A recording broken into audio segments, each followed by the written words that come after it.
Alright, this is Unit 6, Lecture 1. Remember, your notes are online if you need to check them. Also, don't forget to look up how to answer your entrance tickets, okay? Now, today we're going to talk about the Cold War.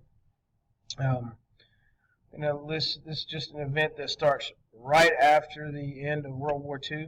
Okay, so after World War II, you see here, following the end of World War II, the U.S. and the Soviet Union will clash.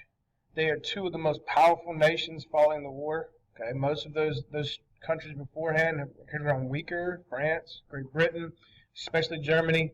The Soviets in America kind of rise to the top afterwards. But one of the issues is they both have different goals for Europe. Obviously, the Soviets are going to want to expand their version of communism, while the United States is going to want to stop or prevent that expansion. The Soviets are going to occupy Eastern Europe and all of those nations in Eastern Europe after the end of the war. These are going to be known as satellite nations. Okay, and we will talk about more about this buffer here in tomorrow's actual notes. You see here, though, you have the Soviet Union here.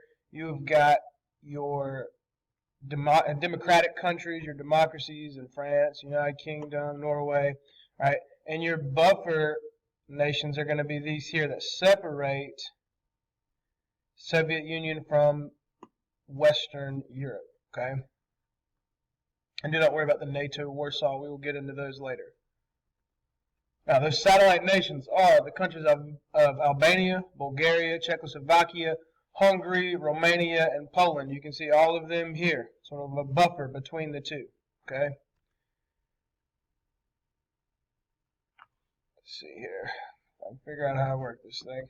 All right, now the Soviets installed communist governments in all of those nations. Right? Churchill coins the phrase "the Iron Curtain." This is the division of Europe between communist governments in the east and democracies in the west. So once again, right here, where this line is, pretend that there is an iron curtain. That curtain is something you cannot see through. One side cannot see the other. Soviet Union is going to want to stay on their side.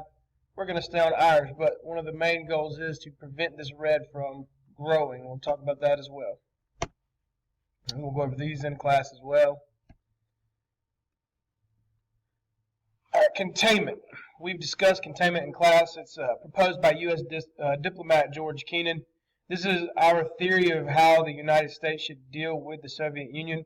Containment is taking measures to prevent any spread of communist rule into other countries.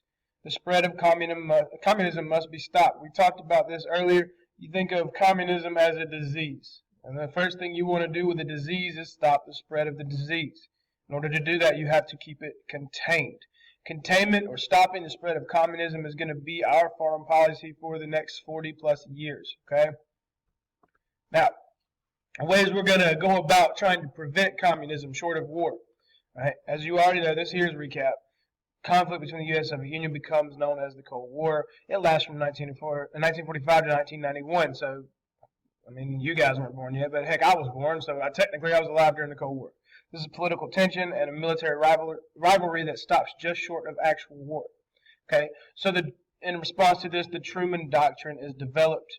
This is Truman's plan to stop the spread of communism. Very important quiz. What is Truman's plan to stop communism? Well, that is the Truman Doctrine. All right. He is going to provide aid to any nation that is trying to resist communism. Okay. Greece and Turkey are the first to get aid.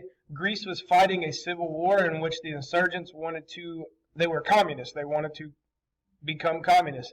We aid them with $400 million in funds to prevent them from becoming communists. Turkey is also under threat because Russia is pushing at them and trying to force them into communism. So we go to aid Turkey as well. So the Truman Doctrine is we are going to aid countries under threat of communism. All right. Another way we're going to kind of help stem the tide of communism is the Marshall Plan. Western Europe is in chaos after the war. Refugees in 1947, there's plenty of refugees, people trying to flee Western Europe. Most of those, as you already know, were Jewish. You have severe weather. You have food shortages, and then the danger of communism. All of these add up to reasons why people want to either leave or why life there is not very good. We're going to try to improve those people's lives with what is called the Marshall Plan. The Marshall Plan is where we will provide aid to rebuild Europe. Okay, we're going to help rebuild all of those war-torn areas because remember, most of the war was fought in Europe. We're going to do it for humanitarian reasons because it's a nice thing to do and morality and just being a good person. We're also going to do it for political reasons as well and try to make people, generally we're going to want to be more alike than Russia. Okay, it is a great success.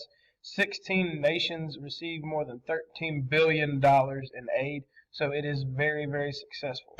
Okay, now we're going to end there. I told you guys it would not be long. We got right before the 6-minute mark. Remember to take your notes, but also remember to bring in your entrance ticket. Okay, brief summary, where you watched it, and 3 questions that you or someone else might have. All right, we'll see you guys tomorrow. Be ready for your quiz.